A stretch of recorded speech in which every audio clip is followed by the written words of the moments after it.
Good morning student. आज की हमारी जो क्लास है वो है बीएससी सेकेंड ईयर की। जैसा हमने पिछली क्लास में पढ़ा था unit third paper second organic chemistry का, यूनिट थर्ड थी आपकी कार्बोनिल कंपाउंड्स। उसमें आपने जो लास्ट क्लास थी उस थी हमारी aldol condensation reaction. Name reaction में एल्डोल के बाद नेक्स्ट रिएक्शन आती है आपकी जो इंपॉर्टेंट है केनी-जारो रिएक्शन। नेक्स्ट रिएक्शन है केनी-जारो रिएक्शन। केनी-जारो रिएक्शन देखिए डेफिनेशन क्या है। सबसे पहले इंपॉर्टेंट एल्डोल कंडेंसेशन रिएक्शन में तो क्या था आपका the carbonyl compound having alpha hydrogen atom. अब केनी-जारो रिएक्शन जस्ट रिवर्स है।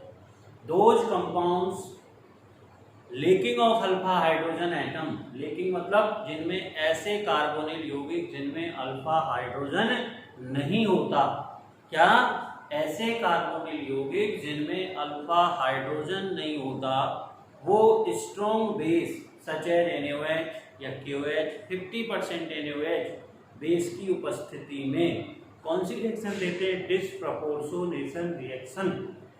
डिस्प्रपोर्शनेशन वर्ड का मीनिंग है कि one molecule is oxidised and another molecule is reduced. That means oxidation reduction reaction take place simultaneously to form salt of carboxylic acid and other reduced product is alcohol। तो यहाँ पर हम definition भी लिखेंगे केनी-जारो reaction की में the carbonyl compounds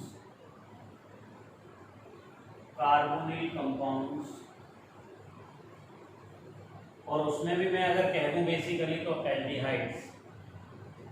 carbonyl compound में भी हम कौन कहते हैं basically? Aldehydes.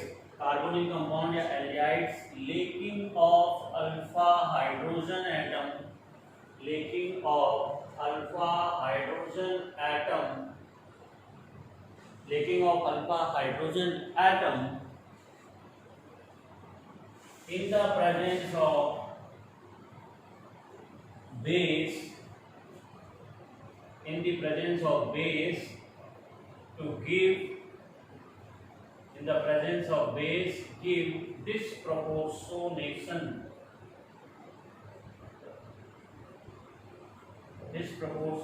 reaction and form salt of carboxylic acid and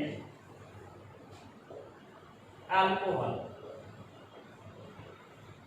you are well known कि एल्डिहाइड्स का जब हम ऑक्सीडेशन करते हैं तो हमें क्या मिलता है? Carboxylic acid. और जब हम एल्डिहाइड का रिडक्शन करते हैं तो हमें क्या मिलता है? अल्कोहल। तो in this reaction general reaction हो जाएगी टू मॉलिक्यूल्स ऑफ फॉर्मल्डिहाइड। इसके two molecules of formaldehyde react with NaOH और NaOH भी यहाँ क्या है? 50% NaOH अगर हम कह दें जिसकी कंसंट्रेशन 50% हो स्ट्रॉन्ग, जब उसको हीट करते हो आप तो एक तो आपको मिल जाएगा salt of formic acid Na+ और दूसरा प्रोडक्ट आपको मिला CH3OH। This salt of carboxylic acid, this salt of carboxylic acid it is a oxidised product, it is oxidised product और this is the reduced product. ये alcohol जो मिला आपको, alcohol क्या मिला? Reduced product. और ये आपका क्या था compound? Formaldehyde. This is the simple reaction. अब अगर कई बार आप पढ़ोगे student sir simple Cannizzaro reaction और क्रॉस केनी-जारो रिएक्शन, तो ये कौन सी रिएक्शन है? सिंपल केनी-जारो। जब क्रॉस वर्ड नहीं लग रहा तो इसका मतलब ये सिंपल केनी-जारो है। और केनी-जारो में सिंपल क्यों है? क्योंकि यहाँ पर एल्डिहाइड फॉर्मल्डिहाइड के ही टू मॉलिक्यूल्स में से एक का रिडक्शन हो रहा है और दूसरे का ऑक्सीडेशन हो रहा है। इंपॉर्टेंट बात है क्या इसमें अल्फा हाइड्रोजन क्या है? आप ध्यान देना कि ये कौन सा ग्रुप है? CO group, carbonyl group. इस कार्बोनिल ग्रुप से कोई अटैच कार्बन है क्या? नहीं। तो नहीं है तो अल्फा हाइड्रोजन भी नहीं है। अब कोई कहे सर ये अल्फा हाइड्रोजन है, it is not alpha hydrogen. Alpha hydrogen किसे कहते हैं? जो कि कार्बोनिल ग्रुप के एडजेसेंट कार्बन से अटैच हाइड्रोजन है वो अल्फा हाइड्रोजन है, जैसे एसिटाइल है। इसका मतलब फॉर्मल्डिहाइड में क्या है? Lacking of alpha hydrogen atom, यानी अल्फा हाइड्रोजन की अनुपस्थिति। सिमिलरली अगर आप रिएक्शन करा देते टू मॉलिक्यूल्स ऑफ बेंजल्डिहाइड, ये देखिए बेंजल्डिहाइड, बेंजल्डिहाइड में भी this carbon is carbonyl carbon, उसके एडजेसेंट कार्बन अल्फा कार्बन, क्या इस पर कोई हाइड्रोजन है क्या? नहीं है, no alpha hydrogen, that means this compound lacking of alpha hydrogen benzaldehyde. इसकी जब टू मॉलिक्यूल्स को रिएक्ट करोगे आप तो NaOH की प्रेजेंस में 50% और यहाँ से आपको हीट करने पे मिल जाएगा salt of formic acid, sorry salt of sodium salt of benzoate plus benzyl alcohol, this is the benzyl alcohol. और ये क्या मिल गया आपको? सोडियम साल्ट ऑफ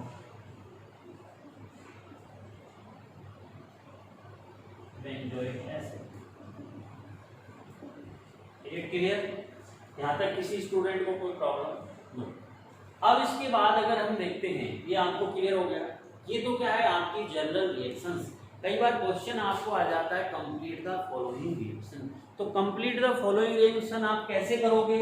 जब आपको रिएक्शन की कंडीशन पता हो कि बीच कंपाउंड, जो कंपाउंड अल्फा हाइड्रोजन नहीं रखते वो सामान्यतः कौन है? एल्डिहाइड। ऐसे एल्डिहाइड जो अल्फा हाइड्रोजन नहीं रखते वो स्ट्रॉन्ग बेस की उपस्थिति में कौन सी रिएक्शन देते हैं? डिस्प्रपोर्शनेशन, यानी उसमें से एक मॉलिक्यूल ऑक्सीडाइज होता है, दूसरा रिड्यूस होता है। Is it clear?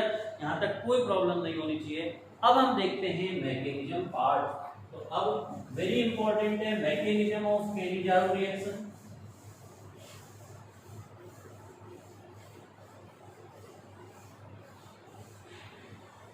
Mechanism of Cannizzaro reaction, देखिए मैकेनिज्म में अगर आप देखोगे तो सबसे पहले आपको दे क्या रखा है?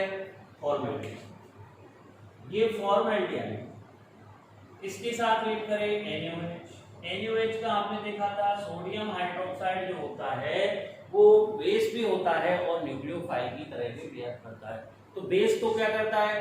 अल्फा प्रोटॉन को निकालता है, अल्फा प्रोटॉन है नहीं है, तो यहाँ पर OH- किसकी तरह रिएक्ट करेगा? न्यूक्लियोफाइल की तरह। कहाँ अटैक कर रहा है? कार्बोनिल कार्बन पर। कार्बोनिल कार्बन पर अटैक किया, यही स्लो स्टेप है, रेट डिटरमाइनिंग स्टेप है, सॉरी ये OH- का अटैक कहाँ हो रहा है? कार्बोनिल कार्बन पर। इससे क्या बन गया आपका? O- Na+ OH and H। अब क्या होगा नेक्स्ट में? Another molecule of formaldehyde. अब हम क्या ले लें यहाँ पे? यहीं पे हम ले देते हैं अनदर मॉलिक्यूल्स ऑफ फॉर्मेल्डिहाइड। इधर देखिए ये बॉन्ड के इलेक्ट्रॉन कहाँ आएंगे? यहाँ पर। इस बॉन्ड के इलेक्ट्रॉन कहाँ गए? CO बॉन्ड के इस पर। ऑक्सीजन पे जो नेगेटिव चार्ज है वो इलेक्ट्रॉन कहाँ डिलोकलाइज होंगे? CO बॉन्ड पर। कार्बन नेवर पेंटावैलेंट, कार्बन की वैलेंसी कभी भी 5 नहीं होती है। अभी वैलेंसी कितनी है? 1 2 3 और 4।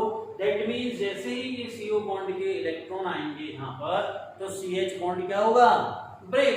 तो ये CH बॉन्ड ब्रेक होगा और this bonding electron along with कहाँ अटैक करेंगे? Carbonyl carbon. कार्बोनिल कार्बन पे अटैक किया, ये बन गया। किस पे अटैक हो रहा है? सिमिलर मॉलिक्यूल पे, तो इसलिए सिंपल क्रॉस एंडोल बोल रहे हैं। अटैक करने के बाद यहां से आपको प्रोडक्ट क्या मिला? SCOOH प्लस इधर क्या मिल रहा है आपको? HCO- Na+HH, यानी ये सोडियम मिथॉक्साइड मिला और ये मिला फॉर्मिक एसिड। अब very important point is formic acid and sodium methoxide. Sodium methoxide and formic acid. अगर रिएक्शन मिक्सचर में हमें दोनों क्या है? फॉर्मिक एसिड सोडियम मिथॉक्साइड, और sodium methoxide is a stronger base. Stronger base क्या करता है? प्रोटॉन को लेगा किससे? फॉर्मिक एसिड से, और क्या होगा? Intramolecular proton transfer. क्या हुआ? Intramolecular proton transfer. और और जब इंट्रामोलिकुलर प्रोटॉन ट्रांसफर होगा तो यहाँ से आपको क्या मिल जाएगा, HCO माइनस Na और साथ में कौन मिलेगा, मीथेनॉल CH3OH, यानी साल्ट ऑफ एसिड, और यहाँ पर आपको क्या मिलेगा, इज इट क्लियर। अब और एक बार रिपीट कर रहा हूँ मैं मैकेनिज्म को। Those carbonyl compound such as aldehyde lacking of alpha hydrogen atom react with sodium hydroxide strong base. This sodium hydroxide act as also nucleophile, attack on carbonyl carbon, then formation of alkoxide ion, then formation of this species. This is the intermediate. This intermediate is for this react with second molecule of formaldehyde. किससे react कर रहा है, second molecule of formaldehyde. This step is the slow step, rate determining step, RDS. And hydride transfer step. कौन सा, hydride transfer. कई बार competition में पूछा जाता है आपसे कि in which reaction hydride transfer is take place, तो केनी-जारो रिएक्शन में क्या होता है, hydride transfer. Why hydride transfer, because this CH bonding electron H- is transfer on the carbonyl carbon, यानी H- act as nucleophile attack on carbonyl carbon. So this is the slow step, rate determining step, hydride transfer step, formation of formic acid and sodium ethoxide, intramolecular proton transfer, and form a salt of acid and methanol. This is the clear.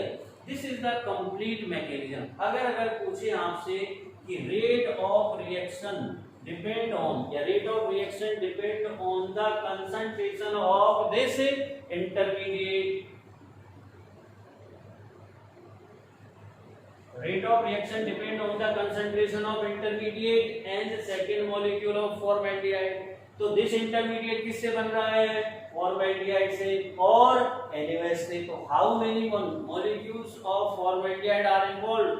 2 molecules HCOH, और एक किसका involve है, OH minus nucleophile NaOH।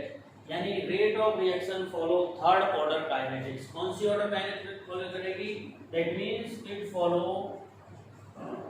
Third order kinetics, third order kinetics.